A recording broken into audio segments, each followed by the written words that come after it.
নমস্কাৰ। আজি আধ্যাত্মিক বাৰ্তা দিবলৈ অহা নাই।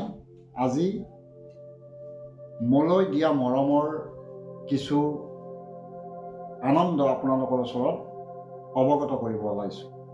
মই 2008 চনতে আহিছিলোঁ এইখন গুৱাহাটী মহানগৰীত এজন পূজাৰী হিচাপে জীৱন নিৰ্বাহ কৰিম বুলি, আৰু চাওঁতে চাওঁতে আজি 16-17 বছৰে এইখন গুৱাহাটী মহানগৰীত থাকি বিভিন্নজন সনাতনী সংস্কৃতিৰ লোকৰ বা ব্যক্তিৰ নিমন্ত্ৰণ মৰ্মে তেওঁলোকৰ পৰিয়ালত গৈ পাঠ পূজা কৰি নিজৰ জীৱন নিৰ্বাহ কৰি থকা এজন সাধাৰণ পূজাৰী মাত্ৰ।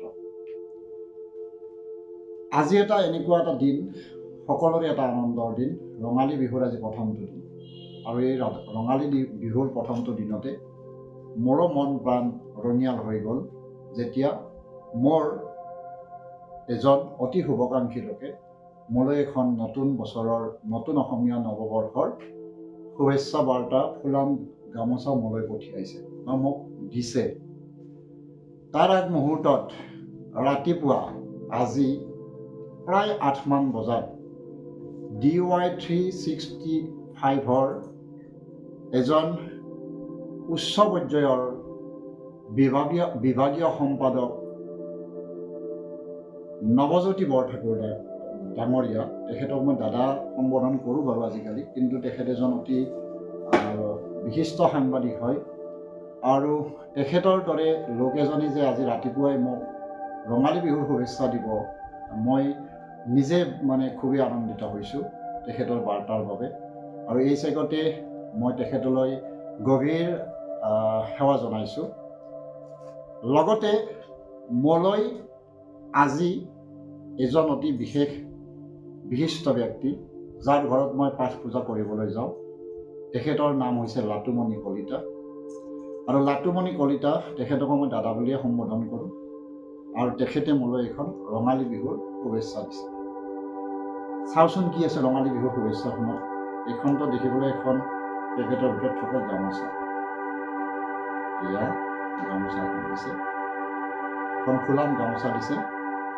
আৰু অসমৰ সূতাৰে তাঁতশালত নিৰ্মিত হয়তো গামোচাখন, ইয়াত কোনো বহিৰাগত সংস্কৃতিৰ গামোচা নহয়। এইখন আমাৰ অসমীয়া স্বাভিমানৰ গামোচা।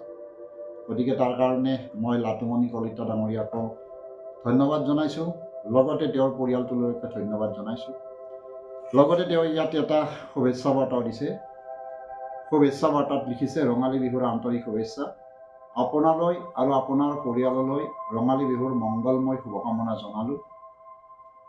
এই নতুন অসমীয়া বৰ্ষই আপোনাৰ জীৱনলৈ সমৃদ্ধি, সাফল্য আৰু আনন্দ কঢ়িয়াই আনক।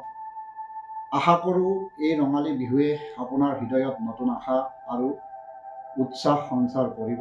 নতুন সপোন, নতুন সম্ভাৱনা আৰু নতুন সফলতাৰে আপোনাৰ জীৱন উজ্জ্বল হওক। শুভ নৱবৰ্ষ, শুভ ৰঙালী বিহু। ধন্যবাদ।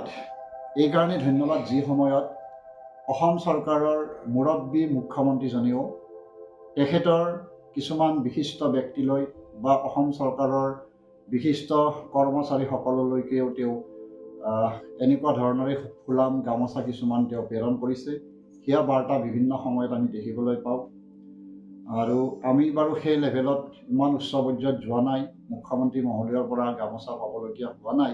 যদিও মোৰ মনত আজিৰ তাৰিখত যিখন পাইছোঁ এই শুভেচ্ছা বাৰ্তা, এয়া যেন মোৰো তেনেকুৱাই মনটো আপ্লুত হৈছে। আৰু মোৰ জীৱনৰ কৰ্মৰাজিত মই যেন পূজাৰীৰ উপৰিও কিবাকে যে তেওঁলোকৰ পৰিয়ালটোত বা বিভিন্নজনক যে মই মোৰ পূজাৰ মাধ্যমেৰে যে তেওঁলোকক কিবা এটা দিব পাৰিছোঁ, তেনেকুৱা এটা ধাৰণা মই কৰিব পাৰিছোঁ। আৰু এই চেগতে সমূহ অসমবাসী ৰাইজলৈকে মোৰ পুনৰাই নতুন বছৰৰ হিয়া ভৰা শুভেচ্ছা জনাইছোঁ। প্ৰত্যেকগৰাকী ব্যক্তিৰে জীৱন আনন্দময় হৈ পৰক, মনে ভবা প্ৰতিটো কামনাই সিদ্ধি হ'বলৈ লওক। এই কৈয়ে আজিৰ এই শুভেচ্ছা বাৰ্তাটোৰ পৰা আজিৰ এই ভিডিঅ'টোৰ পৰা বিদায় মাগিছোঁ। নমস্কাৰ।